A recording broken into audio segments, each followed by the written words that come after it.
Olá, seja bem-vindo ao Papo de Redação. O cyberbullying ou bullying virtual são agressões que ocorrem através das redes sociais. Elas têm por objetivo assustar, enfurecer ou envergonhar as vítimas. O problema tem sido uma preocupação de educadores e até mesmo das forças de segurança pública. Para conversar sobre esse assunto, recebemos hoje o inspetor Cláudio Marques, da Divisão de Proteção ao Estudante da Polícia Civil do Estado, e o sargento Samuel Alves Teixeira, orientador do Serviço de Apoio Educacional e Psicossocial do Colégio da Polícia Militar do Ceará. Primeiramente, obrigado pelo convite aceito.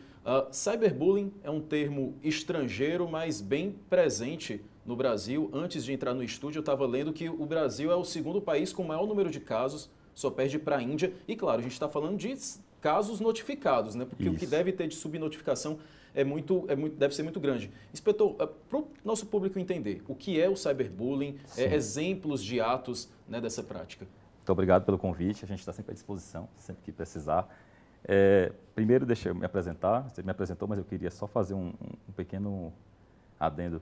A DIPRE, ela pertence à Polícia Civil, ela está dentro de um departamento que se chama Departamento de Polícia Judiciária de Proteção aos Grupos Vulneráveis. Então, ele integra as delegacias de proteção de defesa da mulher, a Delegacia da Criança e Adolescente, a DSECA, a DCA e, no caso, a DIPRE, que é a Divisão de Proteção ao Estudante, a Delegacia de Proteção ao Idoso e Pessoa com Deficiência, e teremos logo em breve uma delegacia chamada DECRIM, que investigará os crimes de intolerância, tanto intolerância religiosa, quanto o público LGBTQIA+, enfim, vai abraçar toda essa seara. Então, é uma delegacia que a gente anseia muito que seja logo implementada, porque a gente sabe que é uma necessidade do público. E uma observação interessante essa que você fez, se nós compararmos a população brasileira, 230 milhões aproximadamente, para a população da Índia, né, com bilhões de pessoas, a gente vê o quanto isso é grave. E ainda a outra observação que você fez, que estamos falando apenas dos casos notificados, quando a gente sabe que a subnotificação ela deve superar os casos notificados ainda, infelizmente. Porque o bullying, ou cyberbullying, ele afeta as pessoas de tal forma que elas têm vergonha de falar a respeito. Então, infelizmente, ainda são poucas as pessoas que têm coragem de levar isso adiante. Então, acaba que o bullying, o cyberbullying e seus derivados acaba por repercutir durante muito tempo na vida dessas pessoas, muitas vezes trazendo problemas que ela vai levar para o resto da vida. Então, esse diálogo ele é extremamente importante para que as pessoas saibam que existem mecanismos de defesa e que elas precisam procurar esses mecanismos para que o problema não se propague e não se propale durante muito tempo. Então, a gente quando fala de cyberbullying, a gente já toma logo como ideia daquele negócio virtual, né? Mas a gente precisa saber que tudo que acontece no mundo virtual pode ter consequências no mundo material. Então, a gente precisa entender o bullying. Para que se configure bullying enquanto tal, a gente precisa entender que ele tem que ter 3 características específicas. É uma ação agressiva, direcionada por uma pessoa ou um grupo de pessoas a outra pessoa, mas ele precisa ser intencional, ele tem que ter a intenção de afetar o alvo, digamos assim, do bullying. Ele precisa ser repetitivo, não é uma ação isolada, ele é repetitivo, ele é sistemático, tipo, todo dia, quando o adolescente chega na escola, ele é alvo daquelas brincadeiras que acabam por machucar, né? E ele geralmente existe um desequilíbrio de forças entre o autor do bullying e a vítima do bullying, digamos assim, né? Pode ser força física, mas não necessariamente, porque existe também o bullying psicológico, né? Ele se apresenta das mais variadas formas. A agressão ela pode ser física, psicológica, pode ser sexual, por exemplo, o assédio sexual. Se ele tiver nessas características de repetição, ele vai configurar bullying também, né? Então, o bullying, quando ele sai do mundo físico e passa para o mundo virtual, aí a gente tem o cyberbullying, que também precisa ter essas características. Entretanto, como eu tinha dito no começo, a gente precisa entender que o bullying praticado no ambiente virtual, ele tem repercussões para a vítima no mundo material e pode também ter repercussões, e com certeza vai ter, para quem o pratica. Então é preciso a gente deixar claro isso, que a internet, o mundo virtual, não é uma terra sem lei, como muitas pessoas pensam, né? Existem N mecanismos de se rastrear a origem dessas atitudes, E a Polícia Civil atua também nesse campo, de identificar o autor, de saber como isso se propagou e vai buscar até a raiz do problema, e a pessoa que porventura tenha iniciado esse processo, ela pode e deverá responder dentro da sua responsabilidade pelas ações. Sargento, qualquer pessoa pode ser vítima de cyberbullying, mas a gente percebe que é mais frequente no público jovem, né, público de ensino médio. Como é que vocês lidam com isso lá no Colégio da Polícia Militar? As intervenções relacionadas à prevenção do bullying dependem de acordo com a faixa de idade do aluno. Na faixa de idade compreendendo do Fundamental 1, de 6 anos até 10 anos, a gente trabalha com o lúdico, que são brincadeiras, teatro de fantoches, para ensinar o respeito às diferenças, né? Já do 6º ano ao 9º ano, já é um público mais pré-adolescente, mais adolescente, a gente trabalha com dinâmicas de sociabilização, para que eles reconheçam as diferenças do coleguinha, respeitem e saibam o limite, né, do bullying, que uma brincadeira, quando ela é repetitiva, pode ser engraçada na primeira vez, mas quando ela se torna repetir, fica cansativo para a vítima, né? Fica desgastante. E pode ser uma causa de evasão escolar, né? Uma das causas de evasão escolar, que o aluno perde o interesse de frequentar as aulas. Às vezes o pai ou a mãe não sabem por que o filho não está apresentando interesse de frequentar as aulas. Às vezes ele está sendo vítima de bullying, né? Então a escola, com modo de prevenção, é aproximar, criar vínculos com o estudante para que ele se sinta confortável em falar, né? Quando os profissionais da escola criam esse vínculo, essa aproximação com o aluno, como o Marcos falou, que eles se sintam cuidados, né? Que as forças de segurança estão cuidando dos alunos, eles criam uma certa segurança em falar quando é vítima. E a vítima aponta quem são os acusados, quem são os envolvidos.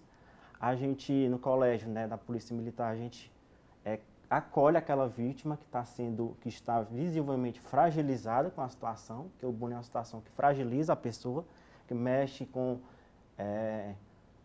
o psicológico, com as estruturas da organização do adolescente. Então, a gente acolhe aquele estudante e chama as vítimas para que elas reconheçam as consequências das práticas do bullying nos outros, né?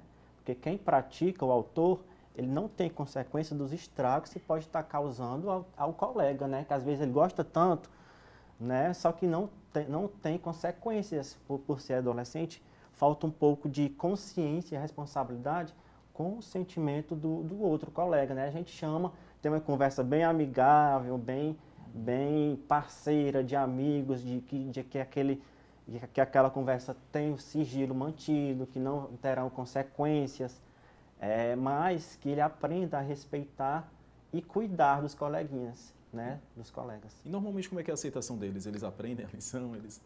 Eles aprendem muito e passam a ser cuidadores dos outros alunos. Quando eles percebem que um colega está sendo vítima de bullying, eles já vão lá, olha, fulano está sendo vítima de bullying, o senhor pode ir lá conversar com ele, que às vezes o aluno não se sente à vontade, tem medo, né, que o bullying intimida, né, intimida a vítima, ela se sente intimidada, então ela perde um pouco a vontade de se expressar, de procurar, ela fica mais acuada.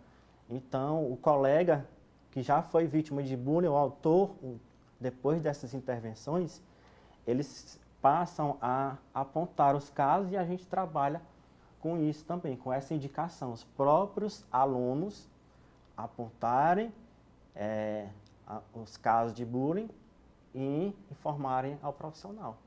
Inspetor Marcos, é comum os subtipos, né, de cyberbullying, principalmente nessa época que a gente vive de discurso de ódio, né, o caso Sim. de haters, o senhor pode explicar melhor? No caso dos haters, deixa eu fazer mais uma fala aqui. A DIPRE, como é que funciona? A gente tanto trabalha fazendo esse trabalho de tentar identificar a origem das mensagens, no caso do cyberbullying, né?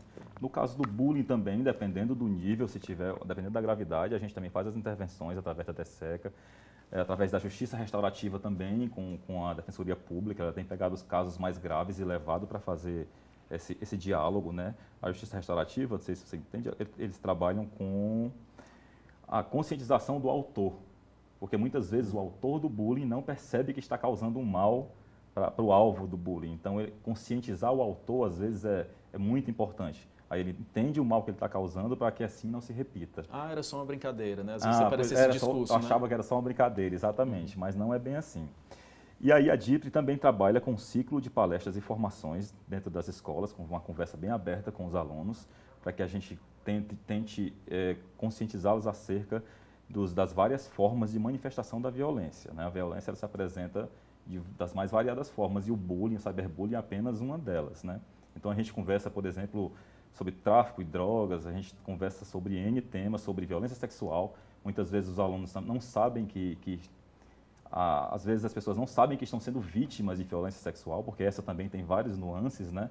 Então a gente leva a conversa para eles e geralmente, no final das palestras, sempre aparecem alunos para conversar conosco e dizer que estão sendo vítimas dessa ou daquela violência, e aí a gente procura, da melhor forma, junto com a direção, ver quais são as próximas ações, nossos próximos passos, né? Às vezes tem que envolver a família, e aí a gente trabalha com esses nuances também, com esse ciclo de formação dentro das escolas. E o cyberbullying, mais especificamente, como você perguntou, Fernando, ele tem várias ramificações, e uma delas hoje é a questão dos haters, né? Que está sendo muito, muito propagada nas redes sociais. Traduzindo da melhor forma, odiadores, né? O ódio pelo ódio, são propagadores de ódio, né? Nas redes sociais.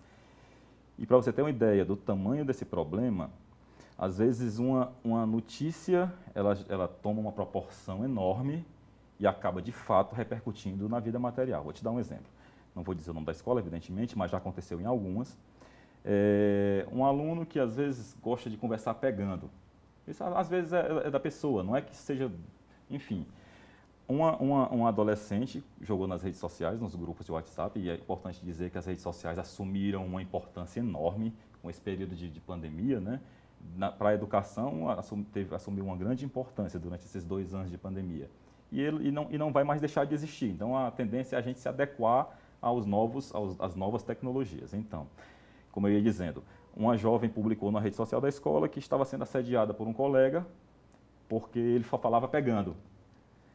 E aí, essa notícia começou a tomar novas proporções, de repente o aluno estava sendo acusado de ser estuprador, e aí, de repente, um grupo de alunos grande estava querendo linchar o aluno dentro da escola. Entende o quanto, às vezes, um boato mal interpretado dentro das redes sociais, quem lançou a primeira notícia, ele perde o controle sobre ela. A notícia vai se expandindo de tal forma que, às vezes, foge ao controle. E aí a gente teve que fazer uma intervenção com uma equipe no local e contornar, e depois a gente foi ver que o rapaz, na verdade, ele tinha deficiência e era o jeito dele tratar, né? Ele era autista, ele tinha autismo, e aí era o jeito dele falar com as pessoas. Aí, olha só, a ação dele foi mal interpretada e acabou que quase dá uma tragédia. Tiveram que prender ele da diretoria para que os outros alunos não o linchassem ali na escola. E depois que foram entender que tinha sido só um mal-entendido. Só um mal-entendido, mas que as consequências repercutiram aqui no mundo real e muito rapidamente. Um outro exemplo que tem acontecido bastante, por exemplo, em escolas, e isso mais em escolas das periferias, porque a gente sabe do contexto de violência, essa questão dos coletivos criminais afetam as escolas também. E aí, numa brincadeira, um aluno, numa discussão com o outro, fez o que eles chamam de sugestão, né? De pegar uma arma na cintura. E aí um aluno viu, já divulgou nas redes que o aluno estava armado, e aí o outro já disse que o aluno estava dentro da sala de aula armado, querendo cometer um atentado dentro da sala. E aí chega para a gente, né, para a polícia, via inteligência, tem um aluno dentro da sala de aula armado no colégio tal e está prestes a cometer um atentado dentro da escola, vai matar os colegas de turma. O que a gente pode fazer numa hora dessa? Vai esperar, né? A gente corre para lá, quando chegou lá viu que era uma brincadeira, o rapaz não estava armado, sequer tinha arma, a gente constatou que ele não tinha aparentemente nenhum vínculo com nenhum grupo criminoso, e foi apenas uma brincadeira que tomou uma proporção enorme. Mas nesse intervalo, os pais souberam da notícia, porque ganhou as redes sociais. Quando viram a viatura na porta, já estavam dizendo que tinha acontecido um atentado dentro da escola. E aí os pais todos fugindo do trabalho para poder vir resgatar os filhos na escola, que tinha acontecido um atentado lá. E aí repercutiu na comunidade no entorno da escola, repercutiu nos pais nos seus trabalhos, para depois ver, não, foi só uma notícia mal contada. Então, essa questão das redes sociais ela tem tomado dimensões bem perigosas. E essa da propagação de um ódio gratuito, tem sido realmente perigoso e tem trazido consequências para o mundo material. Então, a gente precisa realmente tratar esse problema e precisa levar essa conscientização, principalmente aos adolescentes que estão mais antenados nas redes sociais, dos riscos de você propagar notícias falsas, né?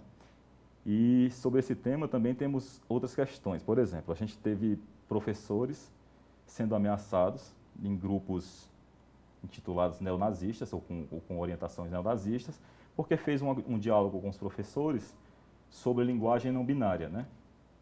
Conversou com os alunos sobre isso, que é uma nova tendência e tudo, e que a linguagem ela se modifica de acordo com a cultura. Um aluno de dentro da sala tirou uma foto dela, jogou num desses grupos do qual ele participava e de repente a professora estava recebendo ameaças do Brasil inteiro, inclusive com a foto dela tirada em sala de aula. Isso, para você ver, Fernando, como esse ódio gratuito, os chamados haters, pode trazer consequências seríssimas. Nesse caso, se você está divulgando ideias nazistas ou fascistas, já configura crime, no caso de sendo adulto, e um ato infracional se for um adolescente, no caso, né? Mas isso aí a gente vai puxando, vai atrás, vai saber de onde surgiu as primeiras notícias, para que a gente responsabilize o autor, porque não tem como a gente também simplesmente ver esse tipo de coisa como uma brincadeira de estudante, porque isso toma dimensões realmente sérias. Perfeitamente. Então, o Papo de Redação vai agora para um rápido intervalo, mas a gente volta já, não saia daí.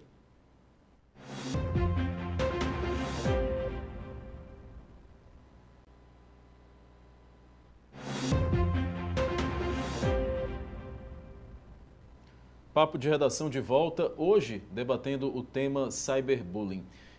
Sargento Samuel, o senhor que convive no ambiente escolar, a gente pode dizer que o cyberbullying anda lado a lado do bullying presencial de sala de aula? Às vezes um comportamento já gera uma suspeita de que aquele aluno pode estar agindo também de forma virtual?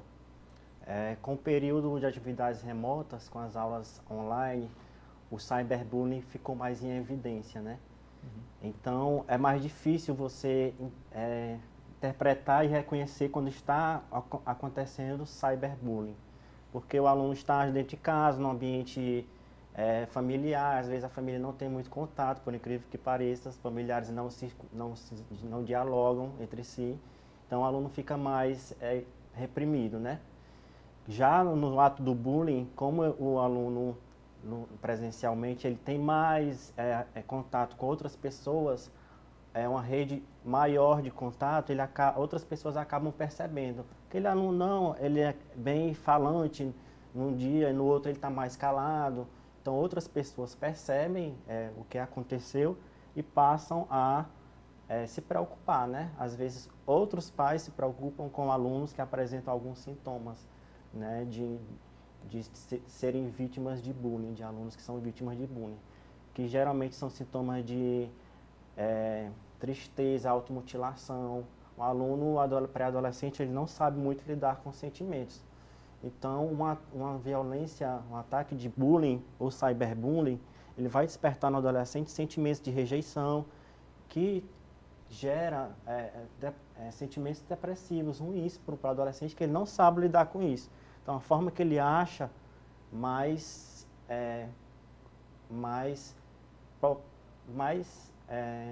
como é que eu posso falar? Mais fácil de resolver aquela dor é praticando outra dor, né? Que é se cortando. Então, o bullying está ligado à depressão, ele pode desenvolver ansiedade, que é um medo do que ele planeja para o futuro dar errado. Então, ele pode também sofrer com crise de ansiedade, ele tem medo daquilo, o que é que aquele coleguinha está pensando de mim, o que é que os outros vão pensar de mim. Então, ele tem medo até de falar. Então, é uma violência que pode ter vários efeitos e, se não cuidada de forma preventiva, ela tende a evoluir e se tornar um adulto doente, né? Um adulto depressivo e incapaz de lidar com o sofrimento, né? Então, o bullying, ele tem uns efeitos a curto prazo bem danosos, mas a longo prazo também, se não cuidado, pode ser bem prejudicial à formação do adulto, né? Inspetor Marcos, como a vítima deve proceder? Interessante. É interessante mesmo que os pais também tenham essa atenção, porque como a gente não tem um número, mas a gente acredita muito que o número de subnotificações supera o número de notificações. Mas, primeiro, algumas características, como o Samuel falou, aparecem. O aluno, de repente, você perceber que o seu filho está muito quieto, né? Ele aparece, às vezes, constantemente com a farda rasgada, às vezes, que ele sofre bullying físico, perde muito o material escolar, porque tem muito essa brincadeira de tomar o material escolar do coleguinha e jogar fora. E aí os pais já comecem a ficar atentos, porque isso não é um comportamento normal. A criança ou o adolescente pode estar sendo vítima de bullying e, como o Samuel falou, ele pode ter repercussões a curto, médio e longo prazo.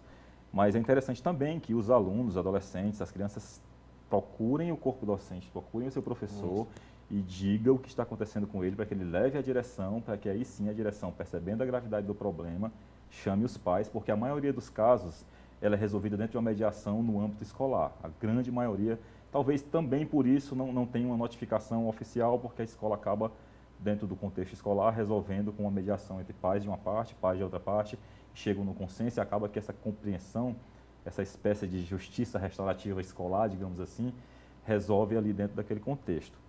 Mas em casos mais graves, não. A gente precisa ter esse cuidado. A gente já pegamos casos, por exemplo, o aluno gravou um vídeo de como ele iria cometer um atentado numa escola X.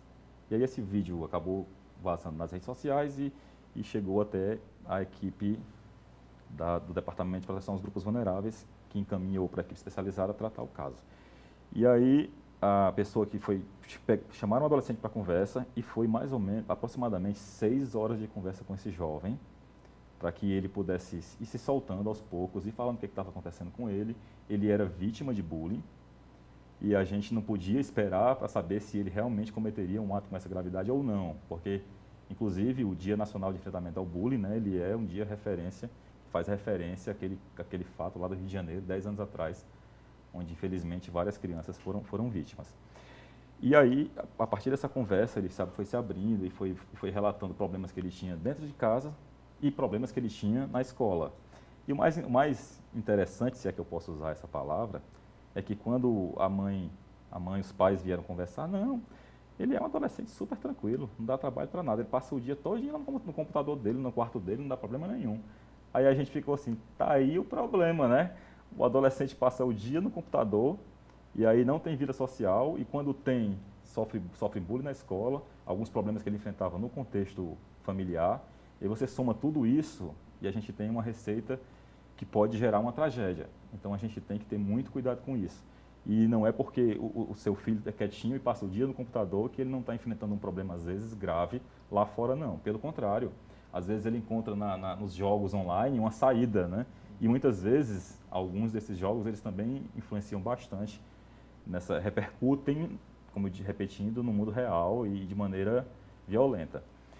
E aí é muito necessário que os pais fiquem atentos. Se perceberem que o filho está ficando retraído, né, está ficando tímido demais, não quer mais sair, alguma coisa grave pode estar acontecendo lá fora. Então, se o filho não quiser falar, vá até a escola, pergunte, né? Você percebeu se está acontecendo alguma coisa com meu filho, ele tem chegado estranho em casa, se retrai, passa o dia no computador, não quer conversa com ninguém, chega com a blusa rasgada, sabe? Será que foi só um jogo de futebol, rasgou a blusa ali jogando? Ou será que ele sofreu um bullying físico? Perdendo material, chegou sem o tênis outro dia e inventou uma desculpa. Então, às vezes, pode ser sinal de que o aluno esteja sofrendo bullying, como a gente já falou repetidamente, pode ter consequências gravíssimas, né? Inclusive, a gente tem alguns exemplos que, infelizmente, são bem graves. E é importante que a gente entenda que não é frescura, não é mimimi e não é um assunto sem importância. Tanto é que vocês nos chamaram para conversar. É um assunto muito importante. As redes sociais tomaram uma dimensão extraordinária na vida da gente, né? Nas redes sociais, a internet como um todo. E a gente precisa estar atento, né? Não é... Primeiro que quando você, acabei de dizer, você deixa o filho lá no computador, você acha que é bacana porque ele está lá quietinho, e às vezes ele pode estar caindo em uma armadilha. É também preciso estar atento às redes sociais e ao cyberbullying, evidentemente. Mas, enfim, percebeu que alguma coisa diferente está acontecendo com seu filho, às vezes aparece com marcas roxas, né? Arranhões, acontece demais, Já chama ele para conversa, se ele não quiser falar, procura a direção, pergunta se ouviu falar se aconteceu alguma coisa com o filho dele, pode estar sofrendo bullying, ele está diferente, porque as consequências às vezes são irreversíveis. Então é necessário que os pais também tenham essa responsabilidade de identificar e procurar a solução o mais breve possível. Cláudio, no caso daquele aluno que não é vítima de bullying, mas ele está vendo o colega sendo vítima, como ele deve proceder? Eu pergunto isso porque às vezes o aluno pensa, não tem nada a ver comigo, eu vou me isolar, mas tem uma conduta indicada nesse caso? Se colocar no lugar do próximo é sempre a melhor saída, né? Você entender que amanhã pode ser comigo. E aí você pode ser com discrição, vai até a direção, olha, está acontecendo isso com o meu colega, mas eu não queria que meu nome fosse apontado, porque eu não quero, né, talvez o aluno se sente intimidado e não quer ser a próxima vítima também. A gente entende que é difícil. E dentro desse contexto de adolescência, né, aquela história do cagueta e tal, e o aluno não quer falar, mas é muito importante que fale, porque pode estar evitando um problema muito sério. E aí ele vai lá, pede sigilo, mas olha, vai na direção, pede que tenha uma atençãozinha a mais com o colega ali, que está acontecendo um problema assim com ele. Então é essencial que o corpo docente seja comunicado, chame para conversa, porque é um problema sério. É esse vínculo que deve ser estreitado, né, dos profissionais da escola, dos professores com os alunos e envolvendo a família. Com esse vínculo fechado, fica mais fácil o trabalho de prevenção ao bullying, né, que às vezes os familiares põem a responsabilidade na escola, a escola com uma demanda muito grande de casos não consegue cuidar com a eficiência daquele caso. Então, se o pai perceber, primeiro que a escola, o pai vai até a escola, no caso do Colégio da Polícia Militar, nós temos o Serviço de Orientação Educacional Psicossocial, que é onde eu trabalho, o SOEP. Lá nós temos 2 psicólogos e 2 assistentes sociais. Então, é esse vínculo que a gente cria com os alunos de sensibilizar, de acolher, né? Os alunos as vítimas ficam à vontade, sabem que é um ambiente seguro, que não vai sair dali, é sigiloso e que vai ser solucionado, né? Então a vítima, muitas vezes, em sofrimento, né? Que a vítima aparece bem debilitada, que ela só vai falar quando não está suportando mais o sofrimento, então ela não aguento mais, então eu vou procurar ajuda, né? Então ela procura um profissional desse setor ou um professor que ela se sinta mais à vontade, e o professor às vezes chega para o nosso setor e fala, olha, que fulano de tal está sendo vítima de bullying, o que é que você pode fazer? A gente chama o aluno, ouve, né, e faz com que ele se sinta cuidado e protegido. Então, esse é o principal trabalho de combate e prevenção ao bullying, o cuidado, né? Os alunos se sentirem cuidados, tanto pela escola quanto pela família, vai ajudar bastante na prevenção a esses atos. Sargento Samuel, lá no colégio da Polícia Militar, vocês também estimulam os alunos que não estão sendo vítimas a também procurarem o serviço de orientação da escola para relatar o que está acontecendo? Sim, os alunos, qualquer tipo de violência que for vista pelos alunos tem que ser comunicada ao policial militar, que é o monitor da turma, né? Então, quando eu não sei resolver ou solucionar uma situação, eu chamo quem tem uma experiência, um suporte melhor para me ajudar, né?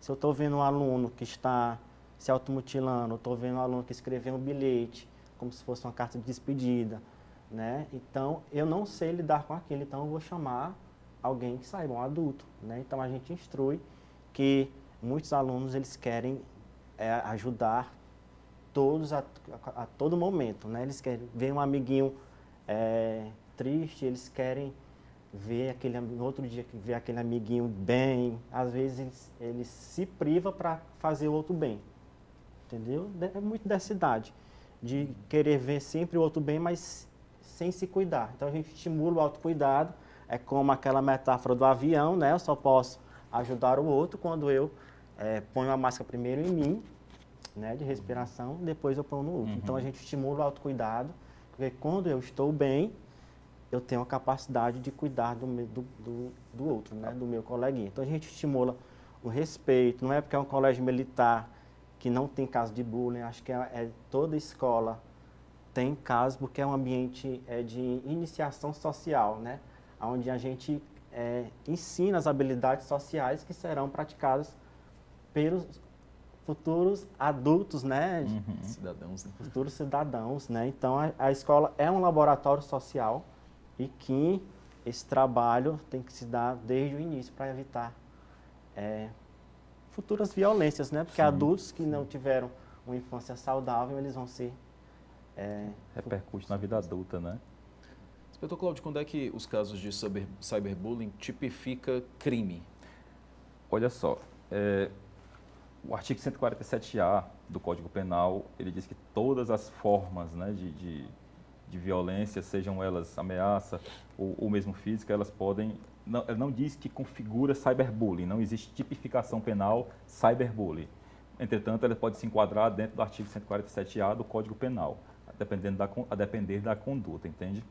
Então, a gente enquadra, existe lei de bullying, que é a 13.185 de 2015, mas a de cyberbullying ainda não existe tipificação penal. Entretanto, ela pode se encaixar dentro do Código Penal no artigo 147-A, que diz que todas as formas, né, de perseguição, de violência, né, então quando diz todas as formas, ela abrange tudo. Então acaba que a gente enquadra o cyberbullying dentro dessa categoria.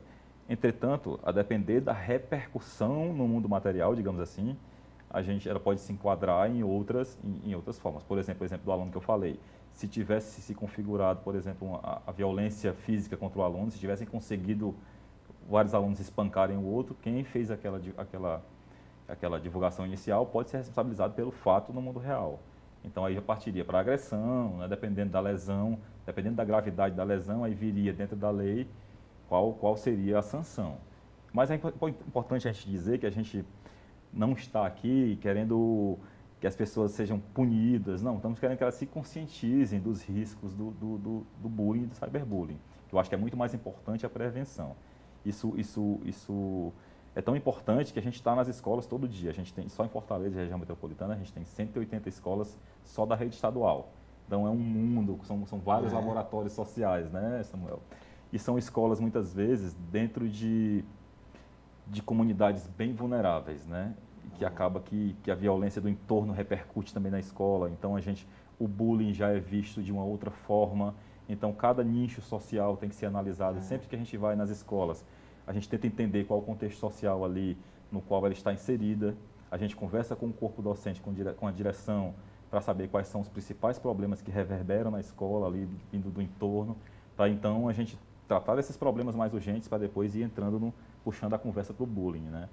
E aí a gente acaba que participa muito desses laboratórios sociais, como diz o Samuel, e a gente fazendo esse trabalho preventivo. Exatamente. A gente vai continuar falando sobre cyberbullying, mas o papo de redação vai para um rápido intervalo. A gente volta já, não sai daí.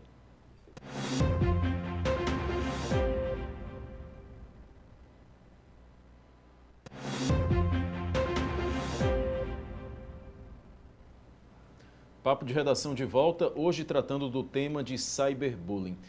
Inspetor Cláudio, como a polícia lida com esses casos, já que muitas vezes quem comete cyberbullying são adolescentes, né? E aí seria configurado em ato infracional, como lidar com isso? Interessante. O ato infracional, às vezes a gente pensa, adolescente não comete crime. Bom, é apenas uma questão semântica, digamos assim. Não comete crime, mas comete ato infracional, que é o equivalente. E as sanções, constam no ECA e tudo mais. Entretanto, já existem vários casos em que os pais do adolescente causador do bullying, em se tratando, por exemplo, de crimes contra a honra, que é ato infracional semelhante a crimes contra a honra, dos pais desse adolescente terem que indenizar os pais do adolescente vítima do bullying. Então, já existem N casos, são vários casos, mas, como eu disse antes, a gente não trabalha com essa perspectiva da ameaça, da punição. Não, a gente trabalha com a conscientização dos riscos que isso pode trazer. Hoje, por exemplo, só para você ter uma ideia, a DIP trabalhando com esse ciclo de palestras e formações, hoje a gente nossas equipes estão em 2 escolas, por isso que a colega que vinha não pôde vir, eu vim substituí-la, eu como diretor. E aí ela está em 2 escolas, pela manhã e pela tarde. Amanhã a gente tem manhã e tarde em escolas públicas também, quarta-feira também. Então, assim, a gente não para, a gente corre de uma escola para outra justamente para trazer a conscientização para os alunos do tamanho do problema. E com essa importância que as redes sociais tomaram ao longo desses 2 anos, principalmente, o cyberbullying está em pauta. O problema dos haters, né, que são esses propagadores de ódio, é um outro problema gravíssimo que a gente está enfrentando. Você tem uma ideia da importância dessa conscientização. Recentemente a gente teve numa fala numa escola e falando sobre violência e sobre como repercutia na escola, porque era uma escola dentro de uma área de periferia, né? E como a questão do tráfico, na relação drogas, tráfico e violência. E acabou que entramos na seara do bullying e um aluno falou que tinha sido vítima de violência dentro da escola e tal, e a gente conversou com ela, e aí no meio da palestra um aluno levantou a mão lá no meio da plateia e perguntou se podia falar. A gente, claro, vem até aqui. Ele chegou lá todo se tremendo, né, com o microfone na mão, e ele disse: eu sou o autor da violência contra a colega, e eu queria nesse momento pedir desculpa a todos os meus colegas e principalmente a fulana, que foi a pessoa que eu agredi. Então a gente acabou quebrando um ciclo que ia gerar mais violência, porque alguém ia querer vingar a violência que ele tinha cometido contra uma colega, ele tinha dado uns socos na colega na escola, e os outros alunos tinham excluído ele do grupo, ele estava nesse momento sofrendo um bullying social, digamos assim, ele estava excluído, e aí a gente quebrou esse ciclo, e foi muito emocionante, sabe, se abraçaram e tudo mais. E é muito bom, porque a gente conseguiu quebrar um ciclo, né, uma espiral que poderia repercutir muito pior. Então é isso que a gente tenta levar, fazer com que a pessoa entenda o problema para que não volte a cometê-lo. Então essa é a parte principal do nosso trabalho. E um outro viés ainda é que a gente tenta desconstruir um pouco a perspectiva que o adolescente da periferia tem da polícia. Né? Então a gente tenta levar essa ideia de que a polícia está ali como garantidora de direitos, nós somos garantidores de direitos e não o contrário. E a gente sabe que existe um estigma, né, na periferia de achar que a polícia é truculenta, é violenta e etc. E a gente tenta desconstruir isso, desconstruir essa ideia, mostrar que somos garantidores de direito e que somos inclusive exemplo, porque a gente leva, na nossa equipe nós temos também psicólogos, sociólogos, assistente social e pessoas da periferia, oriundas da periferia.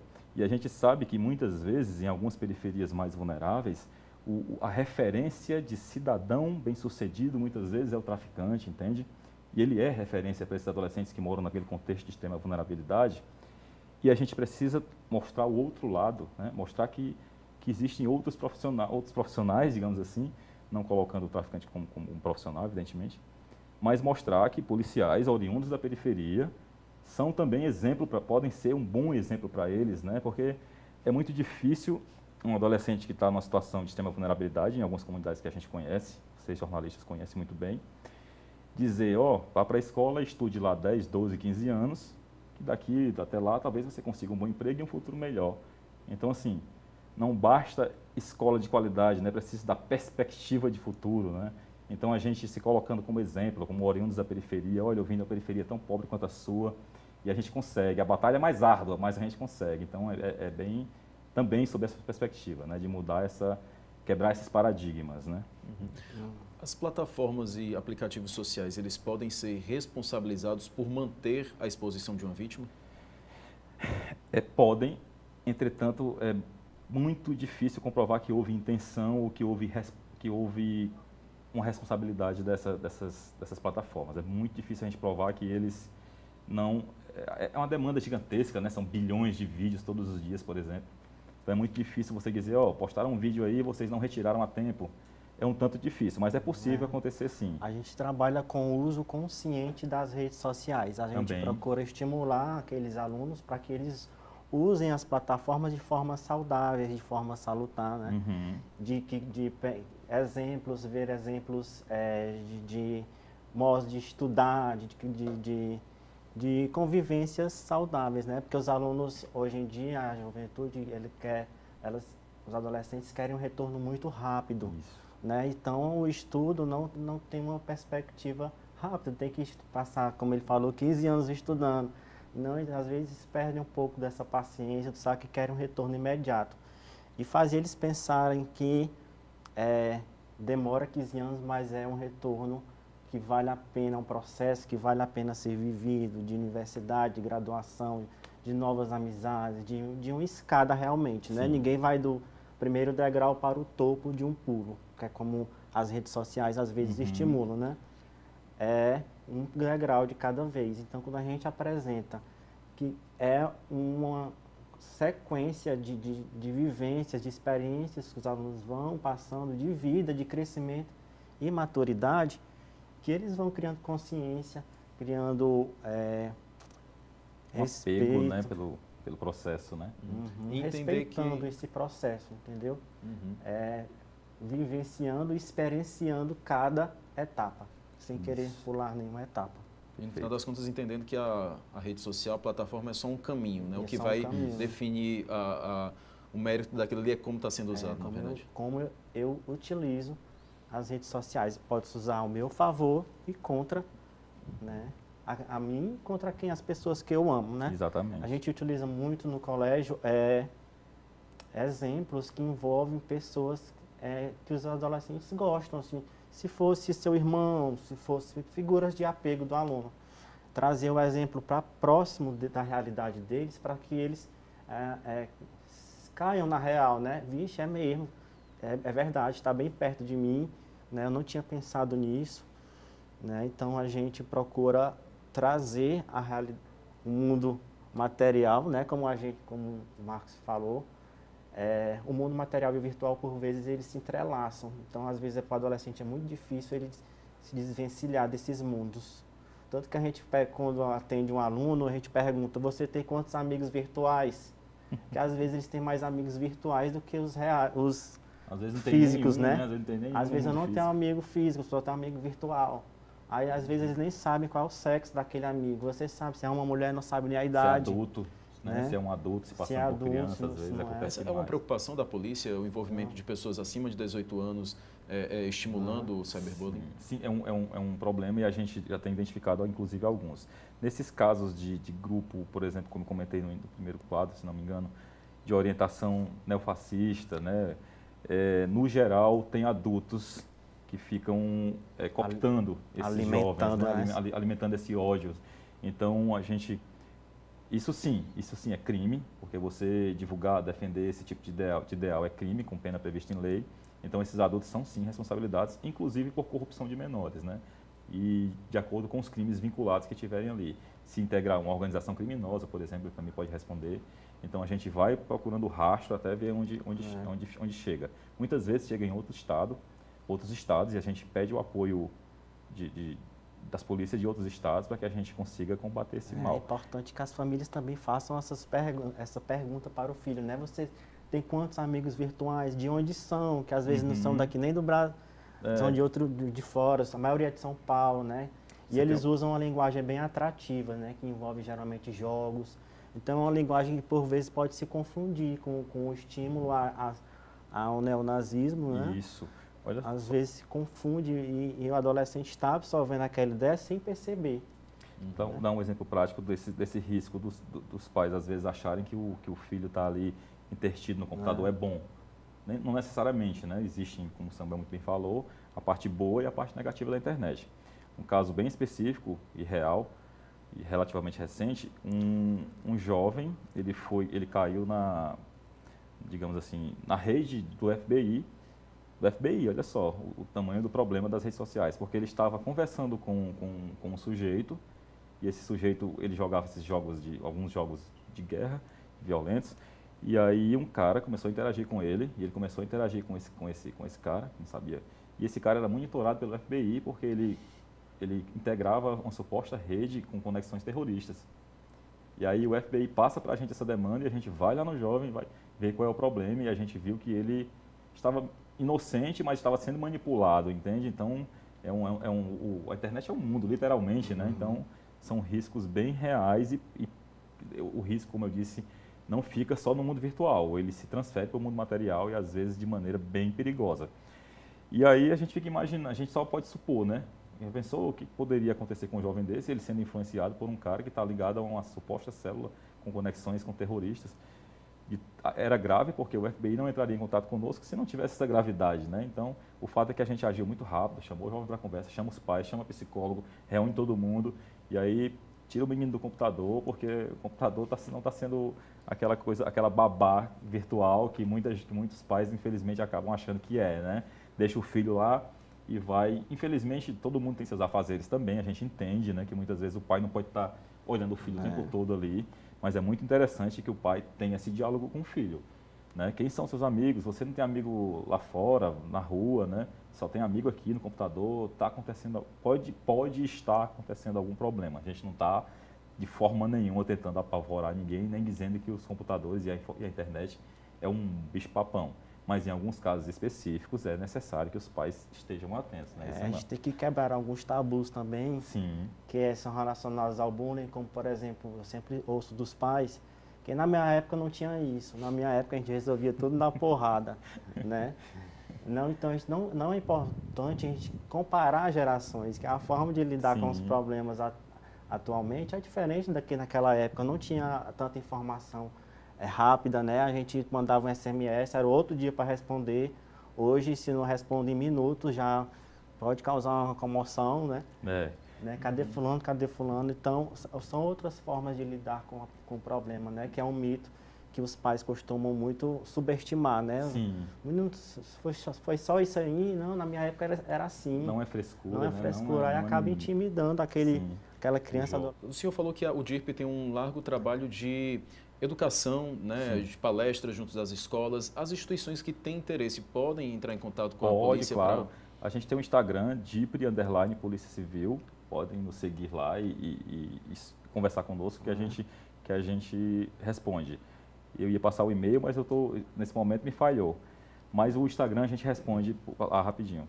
Mas é muito importante essa fala que o Samuel falou, que às vezes os pais não sabendo resolver o problema dizem, no meu tempo não tinha isso. Pelo contrário, tinha muito.